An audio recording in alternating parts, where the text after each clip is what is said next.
Kellyanne Conway is counselor to President Trump. She's also at the White House this morning. Kellyanne, nice to see you. Good morning. Good morning, Matt. Mexico's president says no way, that his country is not going to pay for this wall. It's not the first time he said it. So is President Trump really going to risk funding that wall to the tune of between $8 and $20 billion of taxpayer money without a guarantee that we're going to get it back?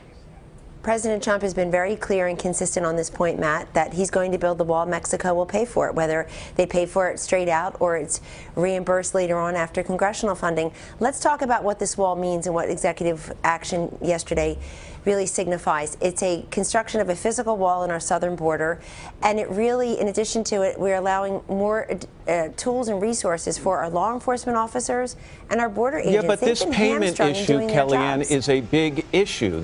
We're talking about billions and billions of dollars. President Trump says we will be reimbursed. It might be in a complicated form. I've got time. Explain the complicated form to me. It's the fifth or sixth day on the job, Matt, and he's already gotten so much done. But he's had a year and a half to think about this and explain it. And he has, and he has many times, and the voters responded and elected him. In fact, we welcome the Mexican officials here next week.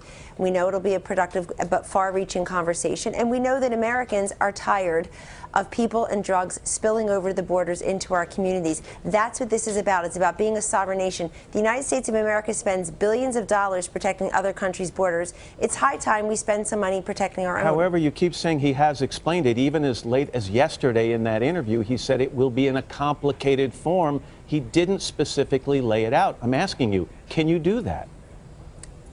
Yes, I can, and he will.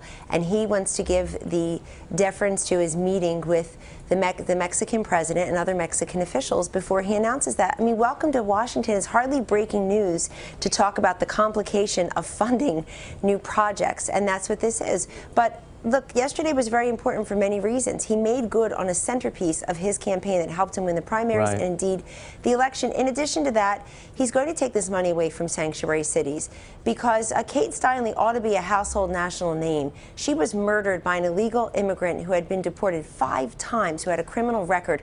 Why was he being harbored in Nancy Pelosi's San Francisco in a sanctuary city? Let me ask Let me ask you one question about torture. The president said again as recently as yesterday that he's heard from people that it works. His newly minted defense secretary says he's against it. His newly minted CIA director said in his confirmation hearing he'll absolutely not restart the enhanced interrogation program, and he can't imagine he'll be asked to do that by the president. Will you guarantee me that the president will defer to those two gentlemen and not ask them to go back to that chapter in our history? What President Trump said as recently as yesterday is, as these gentlemen get confirmed in their post, he will consult with and perhaps defer to his CIA director and his Secretary of Defense. Obviously, there's a split of opinion within the community because President Trump also told ABC News' David Muir that he has talked to other people within the community that believe it does work. But obviously, he will be meeting with he'll do what leaders do and new presidents and commander-in-chiefs do, Matt. He will meet with his own national security and defense team and make a judgment. Let me just end on this question of this investigation into alleged voter fraud. 3 to 5 million people, President Trump says, voted illegally in the last election, costing him the popular vote. It seems like an ego issue to him. Can I ask you this, Kellyanne? Would you put your own credibility on the line with that claim? Would you agree with that claim? Well, Matt, I hardly think it's an ego issue.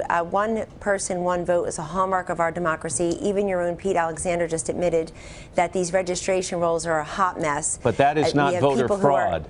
No, but this is what the president was talking about. He's talking about registration and rolls. And why not have an investigation? What is everybody afraid of?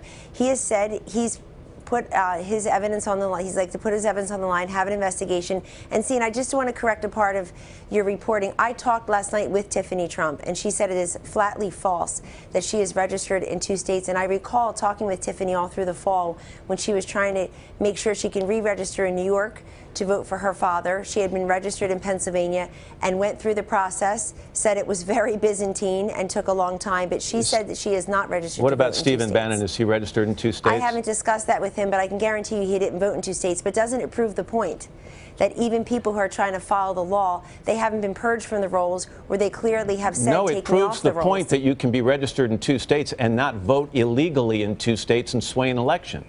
There's no evidence of that. I mean, Matt, That's what the is everybody president claimed. afraid He of? claimed that these people voted illegally. He's claiming that people do vote illegally. He's claiming that there are dead people on the rolls. There are people who are here illegally and should not be on the rolls. And again, I would just ask everybody, including your network, was so excited to cover Jill Stein's recount, which was completely bogus and a sop to the taxpayers. But when she wanted to recount in Wisconsin and Michigan, everybody thought it was such a great idea. Why was she recounting? She said there was fraud at the ballot. What was her claim? But at what was her basis? And at that time, didn't the president come out and say there's no evidence of fraud and that recount was unwarranted? And that's what the judges ultimately thought. It was a big embarrassment, but Jill Stein, Miss Woman of the People, ended up pocketing a lot of money for future political endeavors. But I think everybody's cherry picking to call this an ego trip for the President of the United States when he is the leader of our democracy and when he just wants to make sure that the undergirding hallmarks of our democracy, one person, one vote, are protected. I appreciate, Matt, that he's doing it without a political campaign on the horizon. That's when things like this should be managed. And we will go back and we'll look into what you just said about Tiffany to make sure we have our facts straight, Kellyanne. Thank you very much for your time. That came from her. Thank you, Matt. Okay. Hello, Today fans. Thanks for checking out our YouTube channel. Subscribe by clicking that button down there and click on any of the videos over here to watch the latest interviews, show highlights, and digital exclusives.